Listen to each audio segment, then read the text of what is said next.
నమస్కారం. NXTJ news కి స్వాగతం. నాటి వార్తా విశేషాలు. ఆంధ్రప్రదేశ్ హస్తకళల అభివృద్ధికి కూటమి ప్రభుత్వం ప్రత్యేక కార్యాచరణ చేపడుతుందని ఉప ముఖ్యమంత్రి పవన్ కళ్యాణ్ తెలిపారు. ఏకో టూరిజం, టెంపుల్ టూరిజం తరహాలో హస్తకళల పర్యాటకాన్ని అభివృద్ధి చేస్తామని ప్రకటించారు.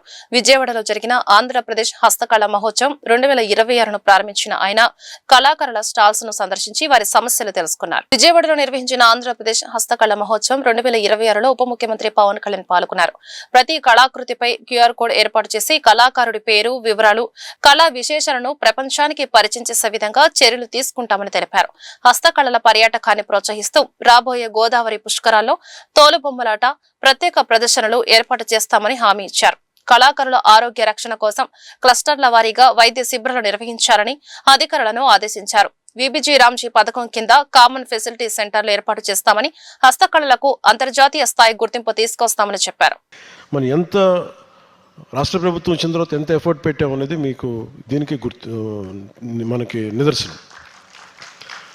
ఈ మధ్యన మనకి ఏటికొప్పాక బొమ్మలు రిపబ్లిక్ డే పెరేడ్లో ఉన్నా కానీ, మన ఫ్రెంచ్ ప్రెసిడెంట్ మ్యాక్రాన్ గారికి మన ఆంధ్రప్రదేశ్ చేతికలు వెళ్ళడం, వీటన్నిటి వెనక ఎంత ఎఫర్ట్ పెట్టింది ఎన్డీఏ గవర్నమెంట్ అనేది మీ అందరికీ తెలుస్తుంది. కూటమి ప్రభుత్వం సాంప్రదాయాన్ని టెక్నాలజీ, ఇన్నోవేషన్, గ్లోబల్ మార్కెట్స్తో అనుసంధానం చేస్తూ, అంటే టెక్నాలజీ, ఇన్నోవేషన్ ఇవన్నీ ఏదో మనకు అర్థం కాని మాటలు కాదు. ముఖ్యంగా మనకి నా ఉద్దేశం ఏంటంటే, మన వ్యాపారాన్ని ఇప్పుడు ఇందాక మనం లాంచ్ చేసిన యాప్స్ కానీ ఇవన్నీ కానీ ఎక్కువ మందికి చేరడానికి ఈ డిజిటల్ ఈ టూల్స్ ఇవన్నీ మనకి హెల్ప్ అవుతాయి. ఎక్కడో మన ఏటుగొప్పాకులు చేసుకొని ఎక్కడో మనకి ఈ ఉదయగిరిలోకి చేరని మనకి ఉదయగిరిలో మనకి ఉన్న హస్తకళలకు కానీ వీటన్నిటి కానీ ప్రపంచానికి చేరాలి అంటే, ఈ గ్లోబల్ మార్కెట్స్కి రీచ్ అవ్వాలంటే ఖచ్చితంగా మనకున్న ఈ టెక్నాలజికల్ ఇన్నోవేషన్ కానీ అడ్వాన్స్మెంట్ మనకున్న పరిధిలో ఉన్న ఈ టూల్స్ అన్నీ కూడా మనం వాడుకొని దానికి తగ్గట్టుగా ఈ రోజున యాప్ను లాంచ్ చేయడం కూడా మనస్ఫూర్తిగా అధికారులందరికీ నా అభినందనలు తెలియజేస్తా ఉన్నాను.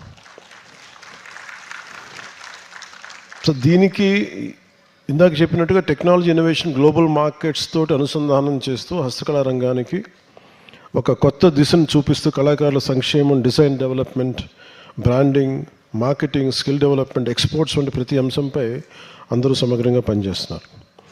అంతేకాకుండా హెచ్విఏలు, బనాంట్రా వంటి వినూత కార్యక్రమాల ద్వారా ఒకప్పుడు వ్యర్థంగా భావించిన విలువైన హస్తకళల్ని ఉత్పత్తులుగా మారుస్తున్నారు.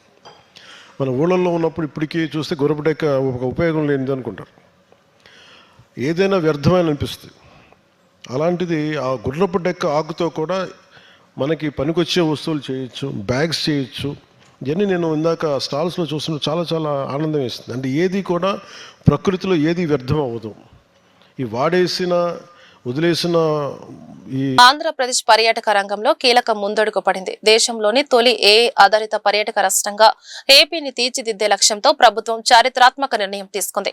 రాష్ట్ర పర్యాటక శాఖ ఎక్స్ప్లర్జర్ సంస్థతో 3 ఏళ్ల వ్యూహాత్మక ఒప్పందం కుదుర్చుకుంది. ఈ ఒప్పందంతో రాష్ట్ర వ్యాప్తంగా 100కు పైగా పర్యాటక ప్రాంతాల్లో నీవు AI సేవలు అందుబాటులోకి రానున్నాయి. వెలగపూడి సచివాలయంలో పర్యాటక శాఖ మంత్రి కందుల దుర్గేష్ సమక్షంలో ఏపీ టూరిజం అథారిటీ, ఎక్స్ప్లర్జర్ సంస్థ మధ్య అవగాహన ఒప్పందంపై సంతకాలు జరిగాయి. నీవు AI ద్వారా పర్యాటకులు QR కోడ్ ను స్కాన్ చేస్తే ఎలాంటి యాప్ డౌన్లోడ్ చేయకుండా 130కి పైగా భాషల్లో పర్యాటక ప్రాంతాల చరిత్ర, సంస్కృతి, విశిష్టతను వాయిస్ లేదా టెక్స్ట్ రూపంలో తెలుసుకోవచ్చు. మొదటి దశలో 30 ప్రధాన పర్యాటక ప్రాంతాల్లో 3 ఏళ్లలో రాష్ట్రంలోని 100కు పైగా పర్యాటక పుణ్యక్షేత్రాల్లో ఈ సేవలు విస్తరించనున్నట్లు మంత్రి దుర్గేష్ తెలిపారు. నమస్కారాలు. ఈరోజు ఆంధ్రప్రదేశ్ రాష్ట్ర పర్యాటక రంగంలో ఒక ప్రత్యేకమైనటువంటి AI బేస్డ్ స్టేట్గా ఆంధ్రప్రదేశ్ అవతరిస్తున్నటువంటి శుభ సందర్భం. ఈరోజు ఎక్స్ప్లర్జర్ అనేటువంటి సంస్థ, దాన్ని రిప్రజెంట్ చేస్తున్నటువంటి జతిన్ భాటియా గారు ఆయన ఇక్కడ ఉన్నారు. వారితో పాటు మా special chief secretary Shri Ajay Jain గారు, అదేవిధంగా మా APTDC MD గారు శ్రీమతి పద్మావతి గారు, మా డిపార్ట్మెంట్ వారు అందరూ ఉన్నారు. ఈరోజు ప్రధానంగా ఒక 3 సంవత్సరాలకు గాను ఒక అవగాహన పత్రాన్ని ఎక్స్ప్లర్జర్ వారితోటి ఈరోజు ఏర్పాటు చేసుకోవడం జరుగుతుంది. ప్రధానంగా దీని యొక్క ఉద్దేశం ఏంటంటే, మనం ఆర్టిఫిషియల్ ఇంటెలిజెన్స్ గురించి చాలా రోజులుగా వింటున్నప్పటికీ కూడా ఏదైనా ఒక ఇన్ఫర్మేషన్ కావాలంటే ఇప్పటి వరకు మనకి వన్ వేలోనే మనకి ఇన్ఫర్మేషన్ వచ్చేటువంటి విధానం ఉంది. ఇక్కడ ఏదైతే ఈ పర్యాటక ప్రదేశాలు కానీ లేకపోతే టూరిజం సంబంధించిన ఇతర ప్రదేశాలు కానీ అదేవిధంగా టెంపుల్స్ కానీ వీటికి సంబంధించినటువంటి ప్రాంతాల్లో ఎక్స్ప్లోరర్ వారు ఒక ప్రత్యేకమైనటువంటి నూవీ యాప్ని నూవీ ఏఐ అది ఏర్పాటు చేస్తారు. అంటే క్యూఆర్ కోడ్ని అక్కడ ఇస్తారు. దాని మీదకి మనం ఎవరు కూడా యాప్ను కూడా డౌన్లోడ్ చేసుకోకర్లేకుండా డైరెక్ట్గా అక్కడికి వెళ్ళి ఆ క్యూఆర్ కోడ్ని మనం దాంట్లోంచి చూస్తే ఆ స్థల పురాణం మొత్తం కూడా మనకి వచ్చేస్తుంది. 130 భాషల్లో వస్తుంది. మీరు ఏ రకమైనటువంటి భాషలో మాట్లాడితే ఆ రకమైనటువంటి భాషలో 130 భాషల్లో వస్తుంది. మనం దాన్ని ఇన్ఫర్మేషన్ తెలుసుకోవటం మాత్రమే కాకుండా ఆ స్థల పురాణం లేకపోతే అక్కడ ఉన్నటువంటి విశేషాలు ఆ చుట్టుపక్కల ఉన్నటువంటి విశేషాలు తెలుసుకోవడం మాత్రమే కాకుండా మీకు ఇంకా అందులో ఏమైనా సందేహాలు ఉంటే ఆ డౌట్స్ ఏమైనా ఉంటే వాటిని కూడా మళ్ళీ 2-వే కమ్యూనికేషన్ సిస్టంలో వాటిని మనం అడిగితే అది మళ్ళీ చెప్పేటువంటి కార్యక్రమం ఉంటుంది అన్నమాట. మొట్టమొదటిసారిగా దీన్ని ఇవాళ మంగళగిరిలో పానకాల లక్ష్మీనరసింహస్వామి ఆ ప్రాంతంలో పెట్టడం జరిగింది. అది చాలా విజయవంతంగా మేము చూడడం జరిగింది. ఒక 3 రోజులుగా రాష్ట్ర రాజకీయాల్లో మరోసారి మాటల యుద్ధం కొనసాగుతుంది. వైఎస్ఆర్ కాంగ్రెస్ పార్టీ అధినేత వైఎస్ జగన్మోహన్ రెడ్డిపై రాష్ట్ర గృహ నిర్మాణ సమాచార పౌర సంబంధాల శాఖ మంత్రి కొలుసు పార్థసారథి తీవ్ర విమర్శలు చేశారు. అమరావతిలో అశాంతి సృష్టించేందుకు వైసీపీ కుట్రలు చేస్తుందని ఆరోపించిన మంత్రి రాష్ట్రంలో శాంతి భద్రతల పరిరక్షణకు ప్రభుత్వం కఠిన చర్యలు తీసుకుంటుందని స్పష్టం చేశారు. వైఎస్ జగన్మోహన్ రెడ్డి చేస్తున్న ఆరోపణలను రాష్ట్ర ప్రజలు నమ్మే పరిస్థితిలో లేరని మంత్రి కొలుసు పార్థసారథి అన్నారు. అమరావతిలో అశాంతి సృష్టించేందుకు కుట్రపూరితంగా ప్రయత్నాలు జరుగుతున్నాయని, గంజాయి బ్యాచ్లు రౌడీ మూకలను ఉపయోగించి సమాజంలో గొడవలు రెచ్చగొట్టే ప్రయత్నం జరుగుతోందని ఆరోపించారు. రౌడీయిజం, దౌర్జన్యాలతో మరోసారి అధికారాన్ని సాధించాలని ఎవరైనా ప్రయత్నిస్తే ప్రజలే తగిన గుణపాఠం చెబుతారని హెచ్చరించారు. రాష్ట్రంలో శాంతి భద్రతలు, రాజ్యాంగ పరిరక్షణ విషయంలో కూటమి ప్రభుత్వం రాజీ పడదని స్పష్టం చేశారు. 3 రాజధానుల మీద 3 ప్రాంతాలని మురిపించావు. ఈరోజు వాళ్ళని గాలికి వదిలేశావు.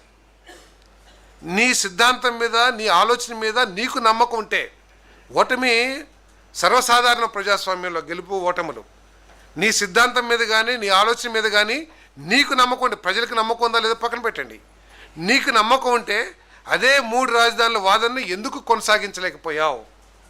ఏదైతే అమరావతి రాజధాని అని చెప్పేసి తెలుగుదేశం పార్టీ ఆ రోజు శాసనసభలో తీర్మానించి అమరావతి ప్రారంభించింది రాజధానిగా. ఓడిపోయినా కూడా, ప్రజలు ఓడగొట్టినా కూడా అమరావతి కాదని ఎక్కడ మార్చలేదే. అమరావతి రాజధాని అని చెప్పేసి ప్రతిపక్షంలో ఉండి కూడా 5 సంవత్సరాలు పోరాటం చేసిందే అమరావతి కోసం.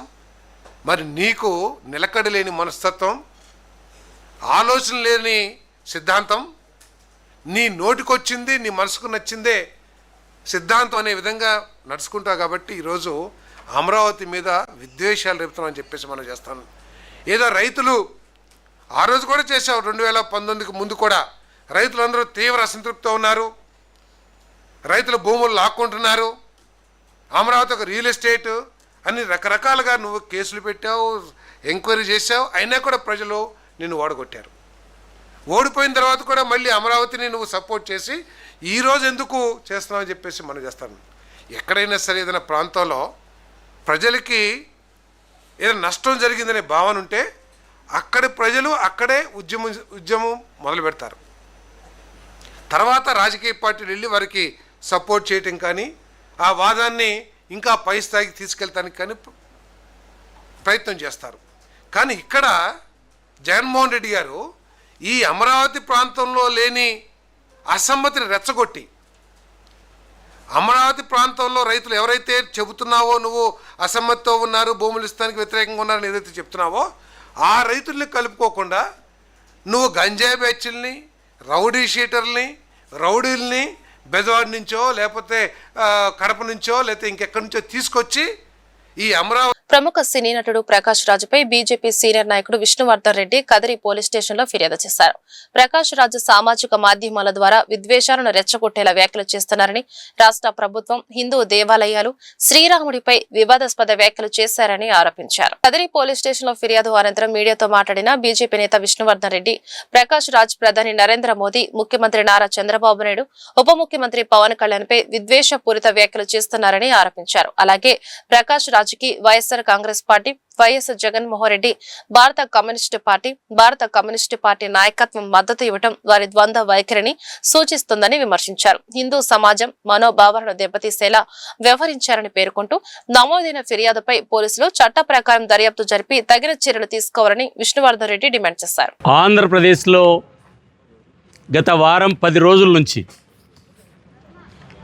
ఈ రాష్ట్రంలో ఉన్నటువంటి అధికారంలో ఉన్నటువంటి భారతీయ జనతా పార్టీ, తెలుగుదేశం, జనసేన కూటమి ప్రభుత్వం మీద కుట్ర చేయాలనేటువంటి ఒక ఉద్దేశంతో భారత ప్రధాని నరేంద్ర మోడీ గారి మీద, ముఖ్యమంత్రి చంద్రబాబు నాయుడు గారి మీద, ఉప ముఖ్యమంత్రి పవన్ కళ్యాణ్ గారి మీద ఉద్దేశపూర్వకమైనటువంటి వ్యాఖ్యలు చేయడం, రెచ్చగొట్టేటువంటి మాటలు మాట్లాడడం, అంతటితో ఆగకోకుండా ఆంధ్రప్రదేశ్లో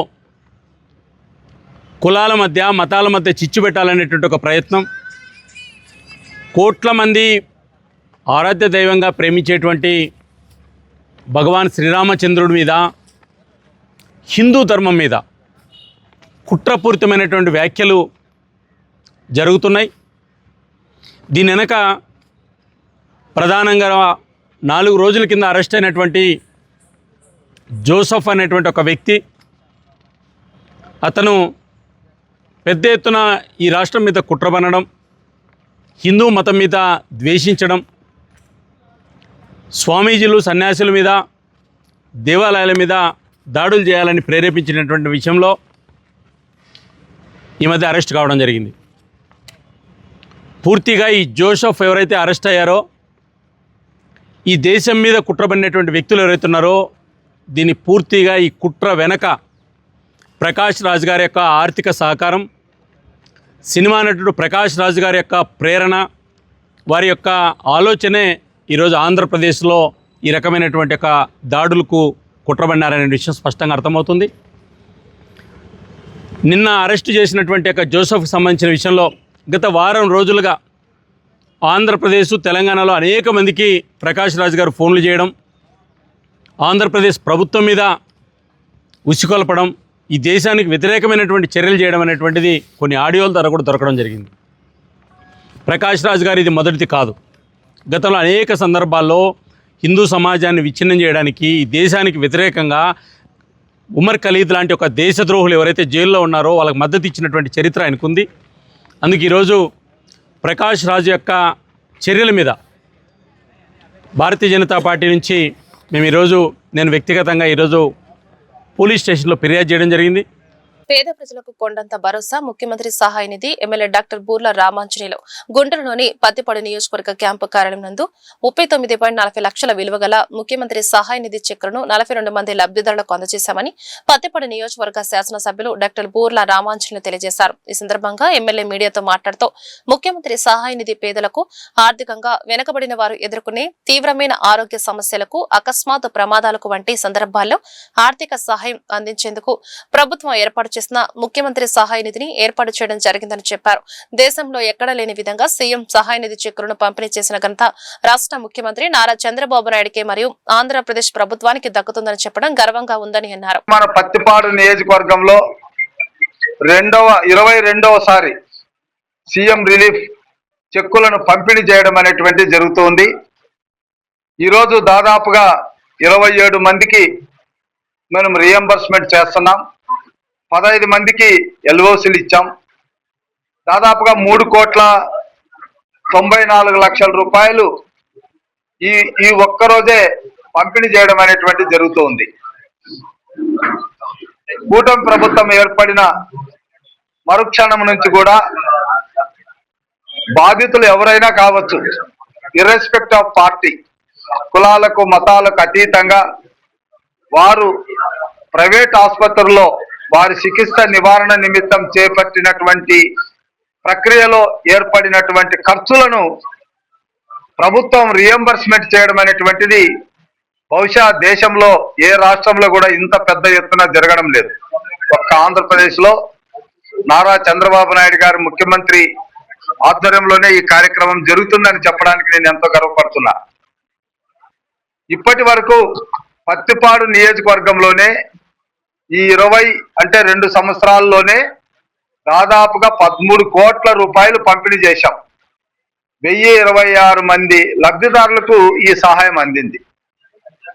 అందులో కూడా వారికి ఎలాంటి ఇబ్బందులు కలగకుండా కేవలం బిల్లులు మాత్రమే అప్లికేషన్తో పాటు ఆఫీసులో ఇస్తే ఆఫీసులో దాన్ని ప్రాసెస్ చేసేసి సెక్రటరియట్కి పంపి చెక్కులు వచ్చిన తర్వాత 1 డే బిఫోర్ వాళ్ళకి ఇంటిమేషన్ ఇవ్వడం, చెక్కులు కూడా అందరి సమక్షంలో పంపిణీ చేసి విత్ స్వీట్స్తో వారి నోటికి కూడా తీపి చేయడం. ఎందుకంటే వాళ్ళ ఇళ్లలో ఇబ్బందికరమైనటువంటి పరిస్థితులు వాళ్ళు చూశారు.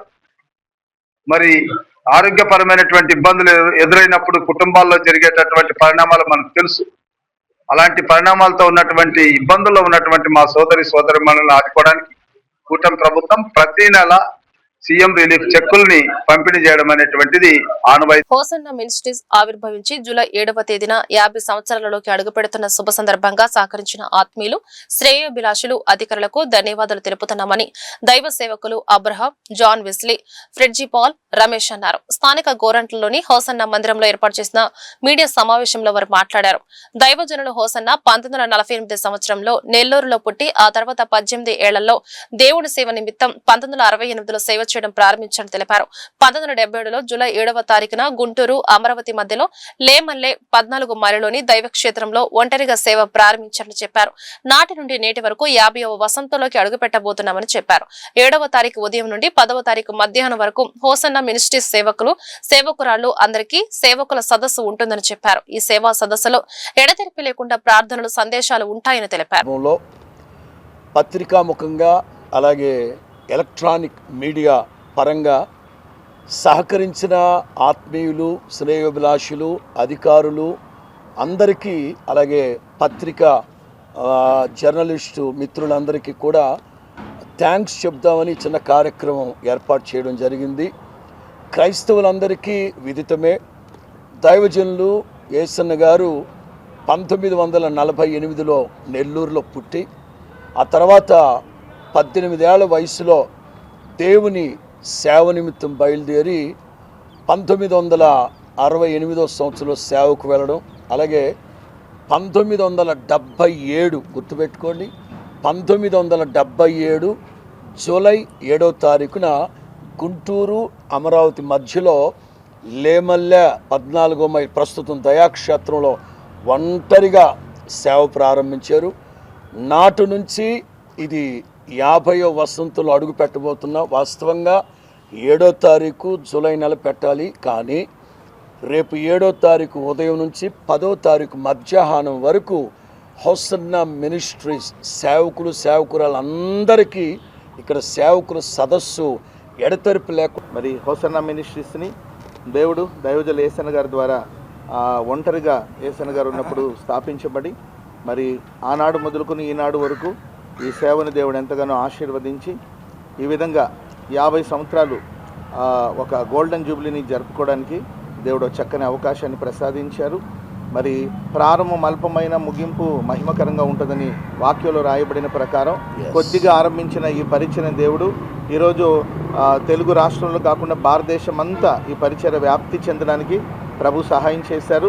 మరి పరిచర్య ఇంత ప్రగతి పదంలో సాగిపోవడానికి మరి ఎంతోమంది దైవ సేవకులు, మరి దేవుడు హోసన్న మినిస్ట్రీస్కి ఇచ్చిన మరి విశ్వాసులందరూ కూడా ప్రేమించి, ప్రోత్సహించి, ప్రార్థన చేసి మరి వారి సహకారాన్ని అందించడం వల్ల దేవుని మహాకృప వలన నానాటికి ఈ సేవ అభివృద్ధి పొంది ఆశీర్వాదకరంగా సాగిపోవడానికి ప్రభు సహాయం చేశారు. అందును బట్టి కృతజ్ఞతాపూర్వకంగా దేవుని స్తుతించడానికి, మరి పరిచర్య ప్రేమించిన వాళ్ళందరికీ కృతజ్ఞతలు తెలపడానికి ఈ కార్యక్రమాన్ని ఏర్పాటు చేయడం జరిగింది. ప్రార్థన చేయండి.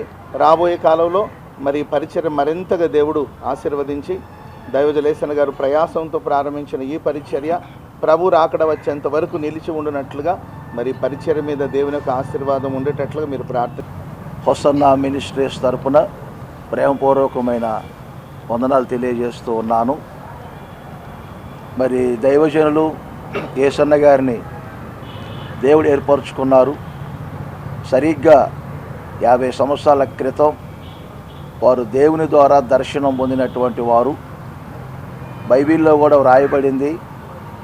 పౌలు గారు చెప్తారు, ఆకాశము నుండి కలిగినటువంటి ఆ దర్శనమునకు నేను అవిధేయుణ్ణి కాలేదు అని చెప్తారు. అలాగే ఒక దర్శనం ప్రకారంగా వారు రక్షించబడటం, అలాగే దేవుని పిలుపును దర్శనాన్ని కలిగి ఒక ప్రతిష్టత కలిగి సేవ చేసినటువంటి వారు లేమల్లేని ప్రాంతంలో ఒంటరిగా ప్రారంభించారు గత 50 సంవత్సరాల క్రితం. ఆ ఒంటరిగా వారు చేసినటువంటి ఆ పరిచర్యలో ఎక్కడా కూడా దర్శనానికి పిలుపుకి అవిధేయతను చూపకుండా వారు నడిపించబడినటువంటి వారు. వారి ద్వారా ఈ రోజున వేల మంది దైవ సేవకులు ఈ హోసన్నా మినిస్ట్రీస్లో చేర్చబడటం, మాలాంటి వాళ్ళు దైవజనులు కూడా, అలాగే వేల లక్షల కుటుంబాలు హోసన్నా మినిస్ట్రీస్లో చేర్చబడటం ఈ రోజున మన తెలుగు రాష్ట్రాల్లోనే కాకుండా భారత్ రాష్ట్ర ప్రభుత్వం ప్రజల సంక్షేమంతో పాటు రేషన్ డీలర్ల ఆర్థిక సాధికారతను దృష్టిలో పెట్టుకుని మీ మార్ట్ అనే వినూత్న కార్యక్రమాన్ని ప్రారంభించామని, ప్రజలకు అతి తక్కువ ధరలకే నిత్యావసర సరుకులు అందించబోతున్నామని పశ్చిమ నియోజకవర్గ ఎమ్మెల్యే శ్రీమతి గల్లా మాధవి తెలిపారు.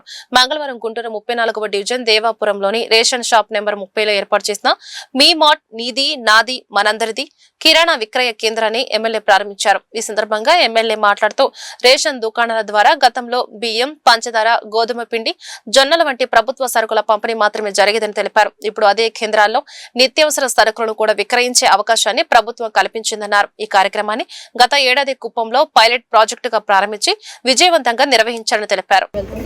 అదే విధంగా ప్రజలు కూడా ఇటు బియ్యము పేదలందరూ వాళ్ళు తక్కువ ధరలకే నిత్యావసర సరుకులు లభిస్తున్నప్పుడు, అది వారి ఇంటి చుట్టుపక్కల ఉన్న ఫేర్ షాపుల నుంచి తీసుకుంటున్నప్పుడు, ఎక్కడో సూపర్ మార్కెట్లకి లేదంటే వేరే షాపులకి వెళ్ళి తీసుకునే పరిస్థితి లేకుండా వాడి దగ్గరలోనే ఉండే షాపుల్లో తీసుకుంటున్నప్పుడు వాళ్ళకు కూడా చాలా బాగా సౌకర్యవంతంగా ఉంటుంది అన్న ఒక భావంతో ఈ యొక్క కార్యక్రమాన్ని చేపట్టినందుకు చాలా చాలా సంతోషం.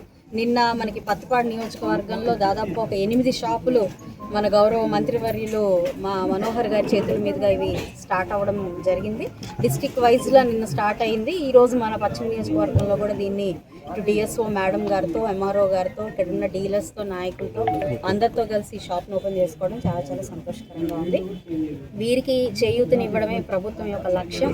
ప్రభుత్వం ప్రజల పట్ల ఎంత నిబద్ధతగా ఉందో ఇది ఒక మచ్చుగా మనం చూడొచ్చని సందర్భంగా చెప్తూ చంద్రబాబు నాయుడు గారికి అదేవిధంగా కూటమి ప్రభుత్వానికి ప్రత్యేకమైన కృతజ్ఞతలు చెప్తూ వివాదాలు ఇంతటితో సమాప్తం. నమస్కారం.